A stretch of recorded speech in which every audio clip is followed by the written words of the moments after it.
शाहू फुले अम्बेडकर विचारधारा के महाराष्ट्र में, छत्रपति शिवाजी के महाराष्ट्र में इस तरह की बातें होना, यही महाराष्ट्र के लिए यह लज्जास्पद बात है। माननीय सुप्रीम कोर्ट ने भी राज्य की सरकार को नपुंसक सरकार कहा है। बीजेपी का, फिर केंद्र की सरकार हो या महाराष्ट्र की सरकार हो, ये दोनों सरकार महंगाई, बेरोजगारी, किसान के इशू और गरीबी रोकने में अयशस्वी हुई। और ये सरकार के बारे में जनता में बहुत गुस्सा है।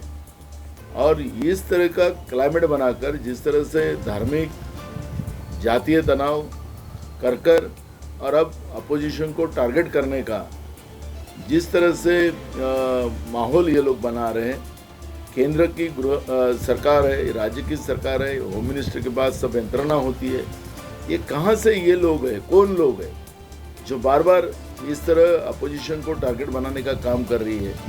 तो ऐसी जो व्यवस्था है, वह व्यवस्था को जड़ से निकालने की भूमिका राज्य और केंद्र सरकार ने करना चाहिए। और नहीं तो माननीय सुप्रीम कोर्ट ने इनको नपुंसक कहा है, तो एक बार इन लोगों ने एक्सेप्ट कर लेना चाहिए और सत्ता से बाहर चला जाना चाहिए। 2 दिन में हम लोग सीधा कर देंगे कि ये ऐसी व्यवस्था जो है, जो राज्य के माहौल को खराब बार बार करना चाहती है, ऐसे व्यवस्था को 2 दिन में भी हम ठीक कर सकते हैं।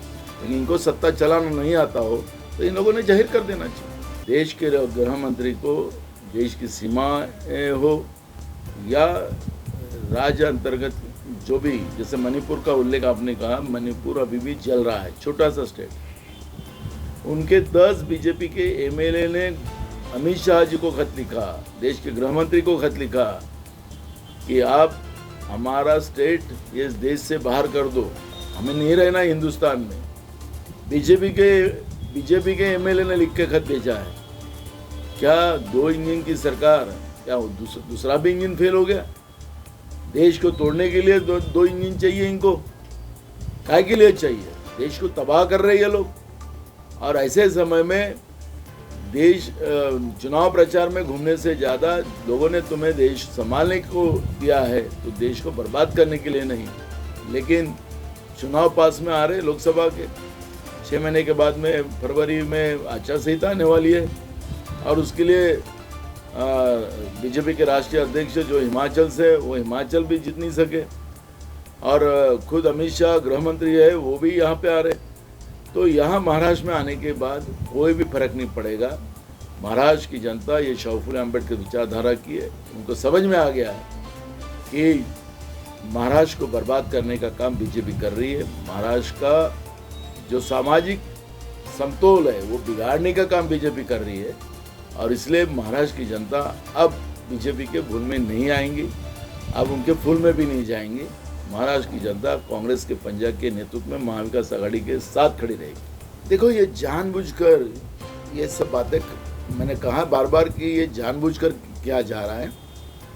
आखिरी औरंगजेब के वो डीपी के बारे में जो 2 बच्चों ने किया था, उसके ऊपर मुस्लिमों ने कहा कि ये बच्चों ने गलत किया, इनके ऊपर एक्शन होना चाहिए। जब गलत है, अगर उस धर्म के लोग कहते कि ये गलत है, तो विवाद तो खड़ा होने की जरूरत नहीं थी। लेकिन तथाकथित धर्म के ठेकेदार जो है होते हैं, वो इस तरह का माहौल, किसी सत्ता दल के आधार पर ये लोग खेल रहे हैं, इस तरह की बातें सामने आ रही है। तब पुलिस क्या कर रही है, तब देश के राज्य के गृह मंत्री क्या कर रहे हैं? ये तनाव इस तरह से, और इसी आधार पर माननीय सुप्रीम कोर्ट ने कहा था कि ये नपुंसक सरकार महाराष्ट्र में है। इसी समय यही लाइनों के आधार पर कहा था। तो ये सरकार को शर्म ही नहीं है महाराष्ट्र के, और इस तरह की ये सब तनाव पैदा कर मूल इश्यू से जनता को डाइवर्ट करने का काम कर रही है। जो महंगाई है, बेरोजगारी है, किसान का इश्यू है, गरीब का इश्यू है, वो मुद्दों को डाइवर्ट करने के लिए, क्योंकि उसमें फेल हो चुकी है बीजेपी, केंद्र की सरकार और राज्य की सरकार। और इसलिए अपने को पास करने के लिए इस तरह के धार्मिक और सामाजिक तेड़ निर्माण कर जीतने की एक यशस्वी कोशिश बीजेपी कर रही है। लेकिन इसमें महाराष्ट्र में ये सफल नहीं होगी।